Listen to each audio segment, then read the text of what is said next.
Tervetuloa tähän lähetykseen ja tervetuloa myös Jukka Kopra, eduskunnan puolustusvaliokunnan puheenjohtaja. Terve. Kiitoksia ja tervehdys kaikille. Tilanteen päällä voisi sanoa, että Suomen raja on pistetty itäraja kiinni, mutta tämähän ei ole mikään tietyssä mielessä uusi tilanne, että viimeksi kun Venäjä yritti tämmöistä, niin tätä ihmisten masinointia, siirtolaisten masinointia tuohon itärajalle oli 2015. Sitten on kulunut nytten 8 vuotta suunnilleen, niin se on aika pitkä aika kuitenkin voisi sanoa. Niin miten sun mielestä, jos nyt ajatellaan nykyistä tilannetta, niin meillä on 3 kilometriä raja-aitaa tehtynä. Niin mitä mieltä olet, miten tämä 8 vuotta on kulunut, miten me ollaan valmistauduttu tähän tilanteeseen, koska silloinhan nämä keskusteluaiheet, mitä oli silloin, nousi esille, ja nämä argumentit tietysti mielessä nousi jo silloin esille, ja siitä lähtien sitten myöskin, niistä ollaan keskusteltu. Miten on mennyt sun mielestä? No ei voi kyllä niin kuin antaa täysiä pisteitä niin sanotusti, että ei tämä 8 vuoden suoritus ei ole mitenkään 10 arvoinen. Että se saatiin silloisen sisäministeri Orpon ja sitten tasavallan presidentti Niinistön toimin se 2015 ilmiö pysäytettyä, ja sitten kun se pysähtyi, niin ikään kuin palattiin entiseen ruususen uneen, jos näin sanoisin. Eli vaikka silloin niin kuin herättiin, että tällaisia ikävyyksiä voi tapahtua, niin siitä ei niin kuin oikeastaan otettu kunnolla opiksi. Ja sitten siinä meni oikeastaan aika pitkään ennen kuin siis useampi vuosi, kunnes sitten, oliko se sitten Kai Mykkänen, joka jossain vaiheessa esitti, että nyt pitäisi kyllä jonkunlaista raja-aitaa tuonne rajalle rakentaa, ja ainoa seuraus, mikä siitä tuli, niin oli mahtava naurun remakka oikeastaan. Mä muistan se keskustelu silloin, niin. Koska tämä ei ollut mikään niinku semmoinen, ainakin siinä alkuvuosina, tämä ei ollut semmoinen niinku varteutettava vaihtoehto, vaan se oli nimenomaan tuommoinen noin, että joku heittää tuonne. Niin, kyllä, ja se meni vähän niin kuin komedian puolelle, mutta nyt me ollaan sitten nähty, että missä ollaan, ja tilanne on tämä, ja onneksi hallitus nyt on ripeästi tässä toiminut, saanut päätöksiä aikaiseksi, mutta että nyt jos koskaan, niin meidän on syytä kyllä siihen raja-aitaan panostaa. Ja siis siinähän ei ole kysymys siitä, että nyt 1340 kilometriä tuosta rakennettaisiin aitaa, vaan se, että tarkkaan harkittuihin ja suunniteltuihin, tutkittuihin kohtiin sitä aitaa tehtäisiin siten, että jos se nyt tämmöinen maahantuloilmiö alkaa levitä sieltä Venäjällä, niin pystytään niin kuin hallitsemaan se tilanne ja estää tuleminen tietyille alueille ja kohdistaa sitten ne mahdolliset läpipyrkijät tiettyihin kohtiin, jossa se kokonaisuus on helpompi torjua tai hallita sitten se tilanne niiden osalta, jotka läpi pääsee. Ja tämä on nyt mun mielestä tärkeä asia. Ja tämän puolesta kyllä täällä itsekin nyt yritän tehdä, tai teen töitä ja vien viestiä eteenpäin, yritän hallitusta saada ymmärtämään, että tämä on semmoinen asia, että tähän nyt kannattaa panostaa. Jos ajattelee tätä tilannetta, niin kuin tässä on ollut monta kriisiä, voisi sanoa nyt viime vuosina, niin, mutta joku yhteinen asia, mikä mun mielestä on ollut siinä, on ollut, että periaatteessa ollaan näihin kriiseihin valmistauduttu. Ainakin näin on sanottu. Niin. Ja ollaan oikeastaan sanottu, että ollaan hyvinkin valmistauduttu, jos ajatellaan koronaa esimerkiksi, mitä ne oli ne puheet silloin alkupuolella. Niin kuin, että ja siitä oli niin kuin oikein kansainvälisessä lehdistössä, että kuka on hyvin valmistautunut, se on Suomi. Mutta ehkä ei kuitenkaan, ja mä en halua ottaa tätä niin kuin ollenkaan tämmöisenä puoluepoliittisena asiana, tai niin kuin hallituksen tai ei-hallituksen, vaan niin kuin semmoisena yleisenä Suomen niin kuin valmistautumisena ja semmoisena niin kuin tietynlaisena, että onko niin kuin ymmärrystä siitä, että tämmöiset on mahdollisia, tämmöiset kriisit. Ja jotenkin tuntuu, että sitä ymmärrystä ei ole ollut. Eli ennemminkin on ollut aika paljon puheita ja ollaan sanottu, että ollaan valmistauduttu kriiseihin, mutta miten mielestä sun, ja nyt tämä viimeisenä tämä rajakriisi, että vaikka tietysti mielessä nousi puheeseen ja sitten tehtiin nämä päätökset tästä raja-aidastakin, mutta sekin kesti kauan ennen kuin sitä ruvettiin sitten rakentamaan. Ja jotenkin semmoista niin kuin lopullista niin kuin ajatusta siitä, että tämä voi tulla, tämä mahdollinen. Niin sitä ei ole kuitenkaan ollut. Ollaan oltu jotenkin niin kuin semmoisessa, että eihän sitä kuitenkaan tule. Mitä mieltä on? Niin, joo, siis jotain tällaista. Kyllä tämä on niin kuin tunnistan ilmiön ja tämä on tämmöinen perisuomalainen sinisilmäisyys ehkä. Tai voisiko se olla niin, että meillä niin kuin on ajateltu, että valmistaudutaan kriisiin, mutta on unohdettu, että mitä se kriisi tarkoittaa. Että sitten kun on kriisi, niin asiat niin kuin oikeasti menee päin peetä. Ja se on niin kuin unohtunut, että se on vähän ollut, että se kriisi voi olla joku pikkujuttu vaan, mutta eihän ne nyt ole. Niin kuin nähdään, että missä tämä maailma makaa tällä hetkellä, että on niin kuin aika julmia ja pahoja asioita ja ilmiöitä, mitä tapahtuu, jos esimerkiksi Ukrainan tilannetta ajatellaan. Ja että meillä ei ole niin kuin oikein silleen niin kuin tosissaan sitten mietitty, että se kriisi on niin kuin oikeasti silleen, että asiat menee pieleen ja ollaan niin sanotusti keltaisessa nesteessä ja sen takia pitää olla sitten tiettyjä asioita valmiina.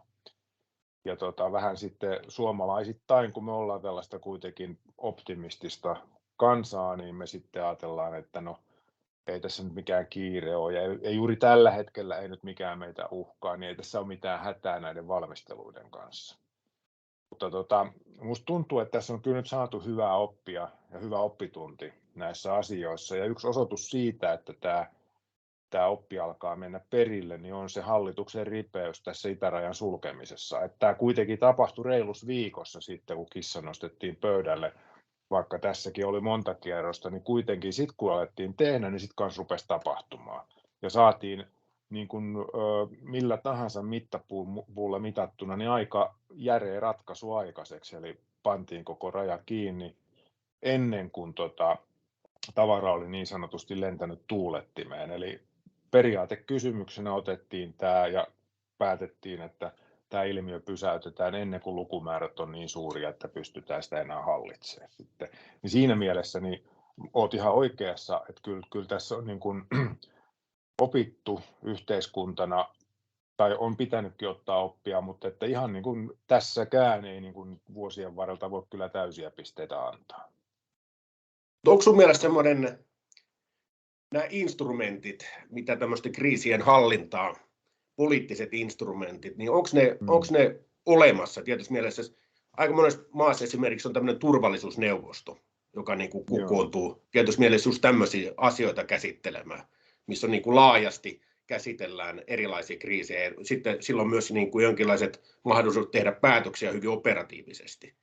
Niin onko Suomessa sun mielestä tämmöinen joku muu systeemi sitten, joka pystyy yhtä operatiivisesti tietysti mielessä näitä asioita tekemään niitä päätöksiä ja toteuttamaan niitä? No siis meillä on niin sanottu turvallisuuskomitea, jossa on sitten kaikkien ministeriöiden kansliapäälliköt ja vastuuviranomaiset mukana, ja se on hyvä rakenne, mutta senkin niin kuin toimintaa pitää terävöittää. Eli mun mielestä sen niin kuin valtuuksia ehkä voisi niin kuin harkita lisättäväksi, plus sitten siihen pitäisi saada suora kytkös valtioneuvoston kansliaan, että kun me käytännössä on sellainen tilanne, että jos joku mitä tahansa tapahtuu, niin paras tieto ja paras tilanneymmärrys on valtioneuvoston kansliassa ja pääministerillä. Ja silloin tällaisessa niin kuin kriittisissä turvallisuusasioissa niin pitäisi saada pääministeri ja turvallisuuskomitea, niin heidän niin kuin tämä yhteistyö toimimaan saumattomasti. Ja tässä ehkä meillä on vielä niin kuin kehittämisen varaa. Ja tämä on kyllä itse asiassa tiedostettu hallitusneuvotteluissa, ja tämä on hallitusohjelmaan leivottu, että näitä kriisiajan johtamisrakennetta kehitetään ja terävöitetään. Ja tämä on yksi tapa, tai mun mielestä tämä on se tapa, millä se pitäisi tehdä. Eli pääministeri integroidaan sitten siihen johtamiseen, että on joku, joka sanoo, että nyt tehdään näin. Ja sitten saadaan niin kuin tällaiset akuutit, vakavat tilanteet hoidettua. No sitten tietysti tämä päätöksentekojärjestelmä, kun me ollaan demokraattinen oikeusvaltio, niin meidän pitää tietysti olla niin kuin lakiin pohjautuvat päätökset ja ratkaisut, ja varmasti niin kuin nyt kannattaa sitäkin vähän analysoida tässä yhteydessä, jos uudistetaan muutenkin tätä rakennetta, tai kehitetään, että miten me niin kuin riittävän riuskasti sitten saadaan oikeanlaisia päätöksiä aikaiseksi. sellaisissa tilanteissa, missä ei hirveästi ole aikaa mietiskellä esimerkiksi. Ja kun tavallaan tilanteessa, jossa kansakunnan turvallisuuden kannalta on ehkä vain yksi oikea vaihtoehto, mikä pitää tehdä, mutta sitten, että jos niin kuin meidän lainsäädäntö ei olekaan valmistautunut siihen, niin miten me se tilanne hanskataan? Joo, jotenkin tuntuu siltä, että just niin kuin tässä keskusteltiin aikaisemmin, niin näitä kriisejä on tullut niin kuin kriisin perään. Juu. Ja varmaan niin kuin joku semmoinen uudelleen mietintä varmaan olisi paikallaan nimenomaan, että miten näihin pystytään niin kuin vastaamaan operatiivisesti just, mutta toi varmaan on just sitä, mitä sä just puhuit tuossa noin. Joo, ja vaikka meillä on siis asiat on niin kuin suurimmalta osalta hyvin, eikä meillä ole hätää ja meillä on mietitty näitä, mutta että ihan niin kuin mun mielestä normaali elämä on sitä, että aina kaikesta mitä tapahtuu pitää ottaa opiksi ja vähän miettiä, että miten ensi kerralla tehdään vähän paremmin. Niin ihan sama tässäkin on. Sä oot eduskunnan puolustusvaliokunnan puheenjohtaja, eli siellä käsitellään näitä armeijajuttuja ja turvallisuusjuttuja. Ja niin kuin tuossa aikaisemmin jo puhuttiinkin, niin tässä on ollut vähän semmoista tendenssiä, että ollaan ajateltu, että ei näitä kriisejä, pahojakin kriisejä, ei niitä sitten loppujen lopuksi tule. Me voidaan puhua niistä, mutta ei ole koskaan ollut semmoista niin kuin uskoa, että ne sitten tulisi. Ehkä se on hyväkin, että ei maalata koko ajan niin kuin piruja seinälle, mutta jotenkin on tuntunut siltä, että se lopputulema on kuitenkin siellä ollut, että eihän se nyt tule. Niin kuin, että, Sitten ei ehkä ollut sitä valmistautumistakaan samanlaisen ajatuksen. Nyt esimerkiksi Venäjän hyökkäys Ukrainaan, niin harvahan sitä usko, ja vaikka siitä oli paljon niin kuin tiedustelutietoa tuli sitten tuolta niin kuin noilta Jenkeiltä ja Briteistäkin. Mutta voisi ajatella sitten, että tulisi muutakin tämmöisiä hyökkäyksiä sitten, esimerkiksi Venäjän hyökkäys Suomeen. Onko sun mielestä Suomessa valmistauduttu semmoiseen hyvin epätodennäköiseen, mutta nykyoloissa nähtävästi ihan mahdollisenkin. Nykyoloissa mikä vaan mahdollista. Niin, kyllä meidän täytyy niin kuin siitä ajatuksesta lähteä, että vaikka kukaan ei niin kuin tätä skenaariota toivo, mitä sanoit, mutta kun tavallaan mietittiin sitä, että hyökkääkö Venäjä Ukrainaa. Ja yleinen johtopäätös oli lännessä, että ei, koska eihän siinä ole mitään järkeä. Niin me tavallaan niin kuin ei voida tähän niin kuin järkeen vedota, vaan meidän pitää vaan nyt tiedostaa, että tämmöinen mahdollisuus on olemassa ja meillä pitää olla kyky, anteeksi täällä puhelin. Joo, ei mitään. Joo, nyt tuli takaisin. Kyky torjua nämä tämmöiset mahdolliset pahuudet, joita meitä kohtaa. Ja tässä niin kuin, on ryhdytty toimeen nyt niin kuin jo vuosia sitten, eli kyllä niin kuin Suomessa oli tietynlainen herättävä signaali se Krimin miehitys. Kun Venäjä laittomasti miehitti Krimin ja liitti sen itseensä, niin sen yhteydessä meidän valmiuslainsäädäntöä ja esimerkiksi reserviläisten kertausharjoituksiin kutsumista sun muuta muutettiin olennaisesti, että meillä oikeastaan aina siihen asti oltiin vähän niin kuin jälkeenjääneitä niin kuin uhkaan nähden, että kun mietitään, että miten nopeasti ja millä tavoin asiat siellä Krimillä tapahtui, niin meillähän oli vielä niin kuin kertausharjoituksia, tai niin kuin tämä valmiuden kohottaminen meni silleen, että lähetetään kirjeet 3 kuukauden päästä pitää tulla. No sehän on niin kuin auttamattomasti liian pitkä aika, että kun ennen katsottiin kriisin rakentumista kalenterista, niin nyt sitä katsotaan kellosta, että monta tuntia on aikaa. Ja hyvin nopeasti muutettiin sit lainsäädäntöä silleen, että nyt voidaan niin kuin kutsua, presidenttikin voi suoraan kutsua kertausharjoituksiin tosi toimiin reserviläisiä, jos on pakko. Ja se on hyvä. Sitten me muutettiin myös meidän aluevalvontalakia siten, että kun silloin Krimillä oli niitä vihreitä miehiä, joita kun ikään kuin ei tiedetty, ketä he ovat, niin nyt meidän lainsäädäntö, silloin se ei sallinut, mutta nyt se sallii sen, että jos tänne tulee vihreitä miehiä, niin ne voidaan ampua heti vainajiksi ja sitten ruvetaan miettimään, että minne vainajat toimitetaan. Eli meidän ei tarvitse niin kuin olla mitään sodanjulistusta tai sellaista minkään valtion taholta, että tarvitsee identifioida, että keitä he ovat ennen kuin voidaan ryhtyä sotilaallisiin puolustustoimiin, vaan toimitaan heti ja eliminoidaan se ongelma ja sitten katsotaan, että kuka tässä on syyllinen siinä alkuvaiheessa ja varmasti selviää sitten hyvin nopeasti. Ja sama sitten on edelleen, niin sitten se tarve oli tiedostettu jo aikaisemmin, mutta kyllä tämä Venäjän Krimin operaatio tavallaan vauhditti sitä meidän tiedustelulainsäädännön uudistamista sitten myöskin, eli pantiin sekä siviili- että sotilastiedustelulainsäädäntö kuntoon, ja meidän kyvykkyydet tiedustelun saralla on nyt tällä hetkellä olennaisesti paremmat kuin aikaisemmin. Ja näitä tietysti me nyt ollaan sitten seurattu myöskin, ja näitä niin kuin, uudistuksia ja niihin liittyviä lakeja, mitä silloin tehtiin, niin tarvittaessa kehitetään nyt jatkossakin sitten. Sitä mukaan, kun saadaan oppia siitä, että miten nämä kriisit rakentuu ja mitä maailmalla tapahtuu, niin meillä on silmät auki koko ajan ja kansakuntana, ja kyllä meillä sitten niin kuin, opiksi otetaan niin sanotusti. Nyt kun sä oot puolustusvaliokunnan puheenjohtaja ja olla NATO-jäseniä, niin onko tämä jotenkin näkynyt sun toiminnassa? Ja tuossa kun puhuit tuosta tiedustelusta esimerkiksi, niin onko sä saanut mitään niin kuin käsitystä siitä, että mitä mieltä sieltä muissa NATO-maissa niin kuin ollaan tästä näin Suomen niin kuin mahdollisuuksista ja kyvykkyydestä niin kuin eri aloilla, mutta tämä tiedustelu erityisesti, niin kuin, onko Suomi tuonut jotain sun mielestä tähän näin niin kuin heidän mielestään?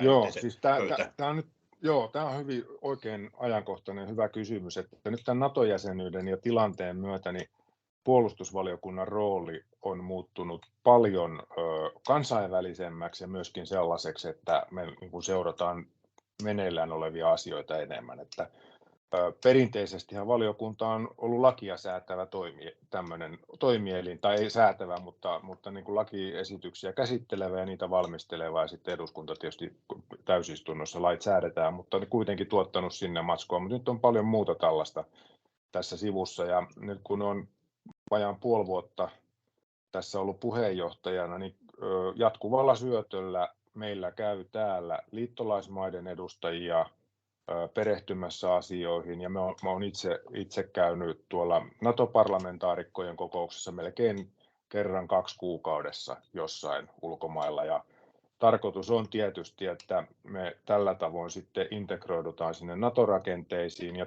tullaan tutuiksi sekä opitaan itse tuntemaan sekä ihmiset että toimintatavat, jotta sitten tiukan paikan tullen niin ei tarvitse miettiä, että kenelle soittaa tai mitenköhän tämä homma menee, vaan sitten niin kuin se vaan dang, näin toimitaan.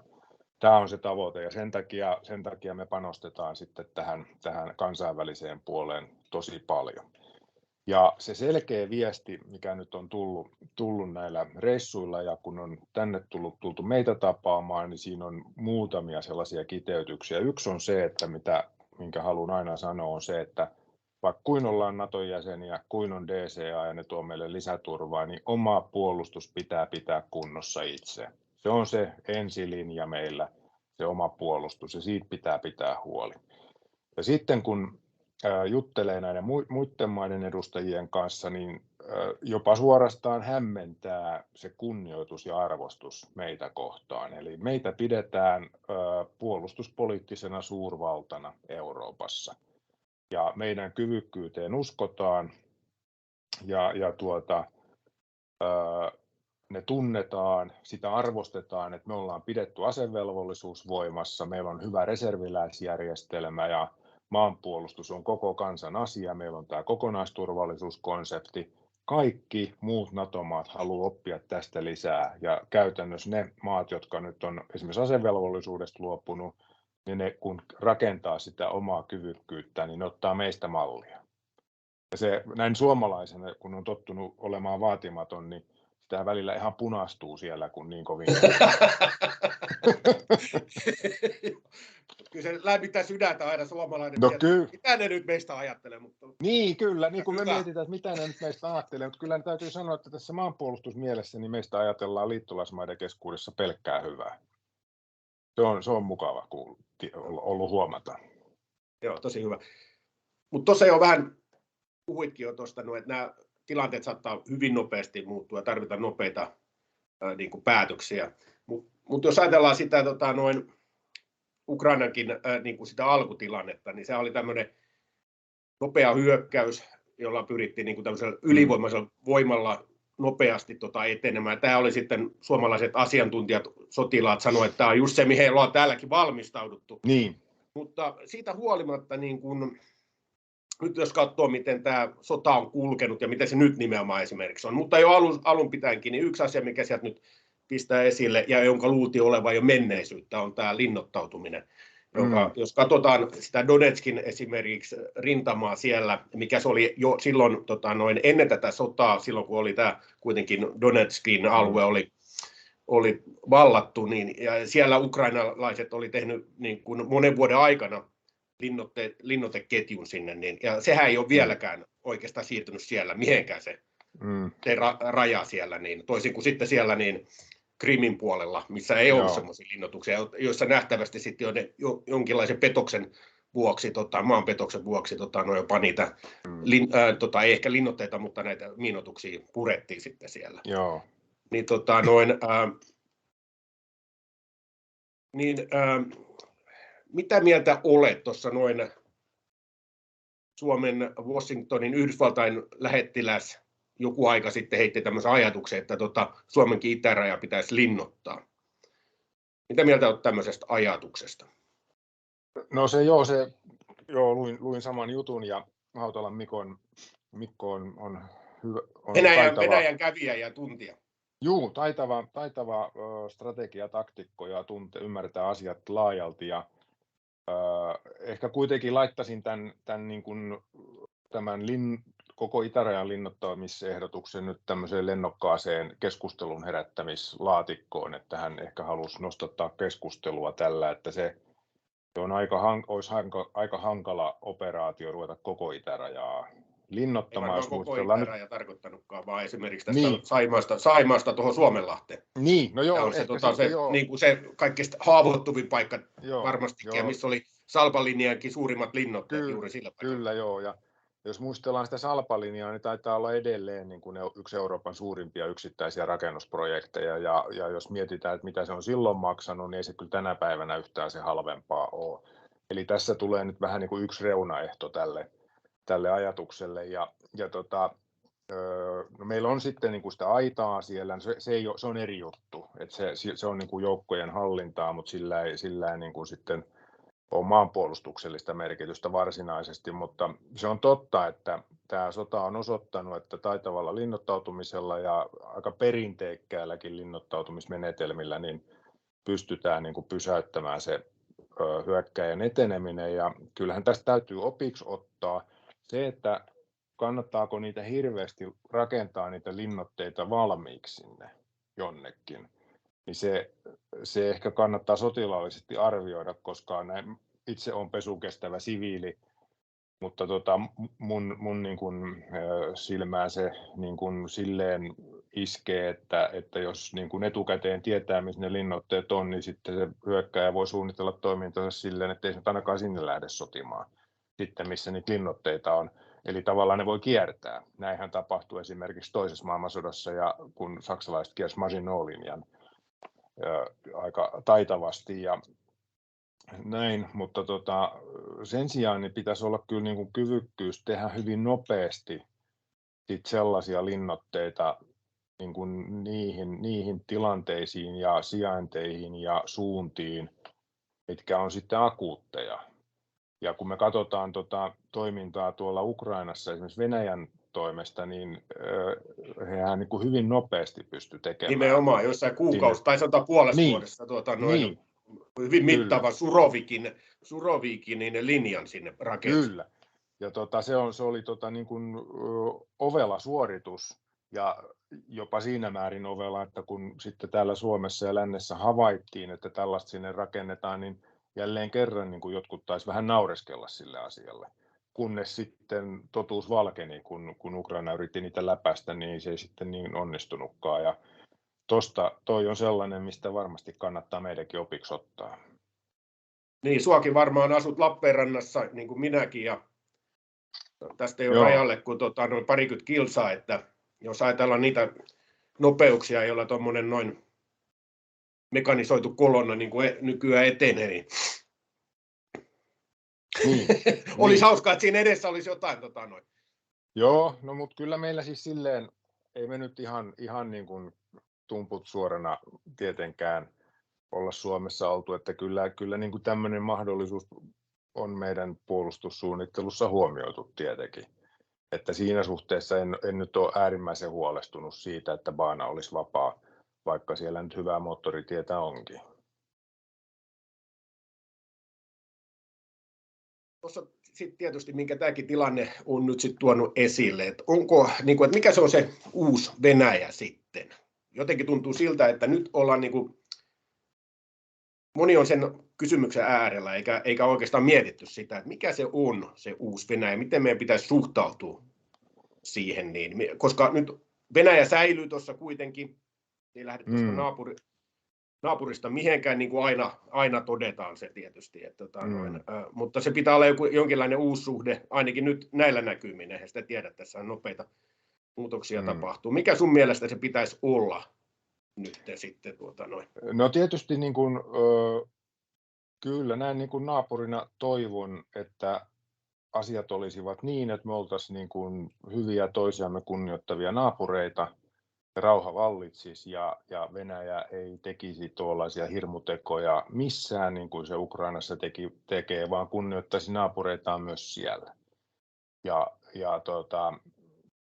Mutta ei nyt näytä siltä, että asiat ihan heti sellaiseen huomaan saataisiin, vaan kun Venäjää katsoo ja kuuntelee, niin kyllä siellä aikamoinen imperialistinen vire on, täysin militaristinen asenne.